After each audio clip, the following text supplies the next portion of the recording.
Alright, so it's been a while, but I'm now back at the studio. Can't wait to be working on some more music. Indeed, the reason why it's taken so long is because it's been really hard trying to get all the guys together. And indeed today it's just a short session, I suppose, with myself and Henry. We're going to work on more of an acoustic song, this one being called Closer. I'm looking forward to it. Here goes. Okay.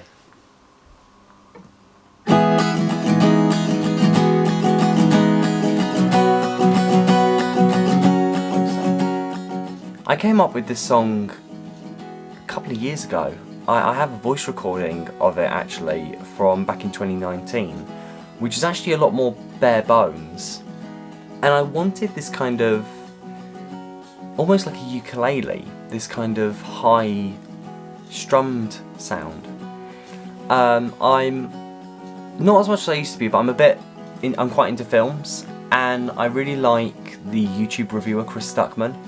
He recommended a film named Blue Valentine. It's a gorgeous film starring Ryan Gosling and Michelle Williams. It's sort of a romance film, but what it does is it contrasts like the beginning of a relationship and all the kind of positivity and beauty of that with sort of the end. And it cuts between the two in a great way. It tells a really powerful story. And there's this wonderful scene where, in the early stages of the relationship, where Ryan Gosling has this ukulele and he's sort of singing this like goofy song to the Michelle Williams character. And I came out of the film. It was a powerful film, and I had that scene in my head, and I picked up my guitar and I wanted something really intimate and something with that kind of high strummed sort of sound. So the music really came from that. And then I wanted the vocal to be kind of, as I said, I wanted it to be intimate, and I wanted it to be somewhat melancholy.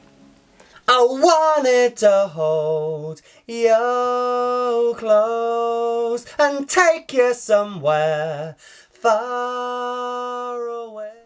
Alright, so we're now in the studio, just setting up and getting ready, and you'll see it, there's a nice armchair here that I can sit on while I play my guitar, so that's a nice new addition.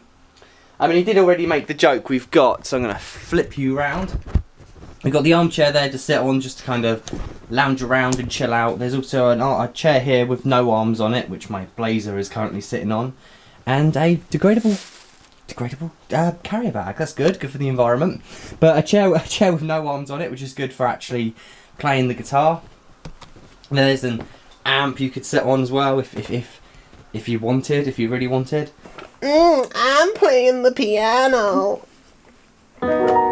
Ooh-wee. Alright, so we're now set up for the guitar to start recording that. It took a little while to get a good acoustic sound that Henry likes. Indeed, we've got a couple of mics set up, and we've also got a DI, so essentially a jack lead going into the guitar, which is then going straight into what we're using to record. And I don't know if he's going to blend it or if he's just going to pick the best sound out of the three. We'll see as we go through the recording process. But yeah, we're set up. Sadly, I'm not using the armchair. We're using the chair without the arms. It just worked out a little bit more practical that way with the mic stands and whatnot. But regardless, now it's now we've just got to get a good take.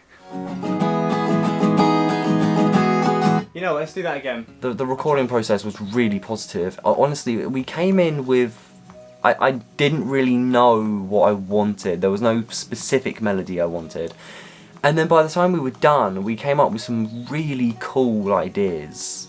Just by kind of listening to the track and almost jamming around with it.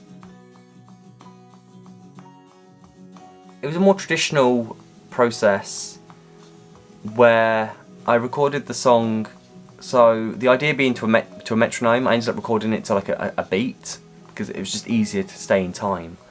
Obviously that sort of computerized drum beat didn't make the final song, because it's not, it wasn't the intention.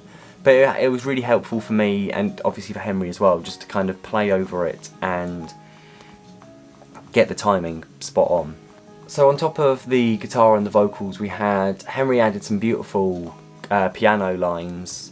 He just kind of, he sat with the track for a bit, messed around with some ideas, and then basically did one take, and just kind of played different things. It is it's almost like he came up with some ideas and then just improvised around that.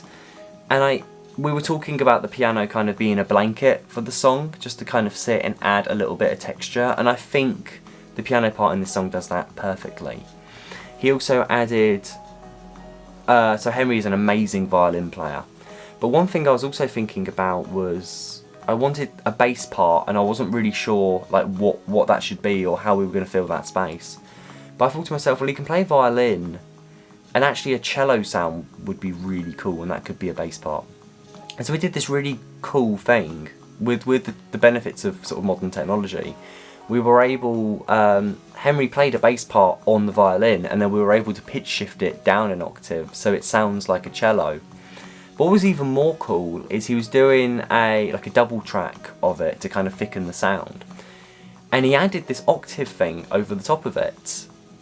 And I'm like, oh, okay, that sounds cool. And then we were listening to it back, and I'm like, mate, can you keep a version of that like on the violin? So there was a little bit of, you know, copy and paste going on, but we had one which was the pitched down cello version, and then we had one which we kept at the original pitch, and it adds this kind of, oh, when he played the track and I heard it for the first time, it got under my skin. It sort of put my hairs up on my arm, you know, and it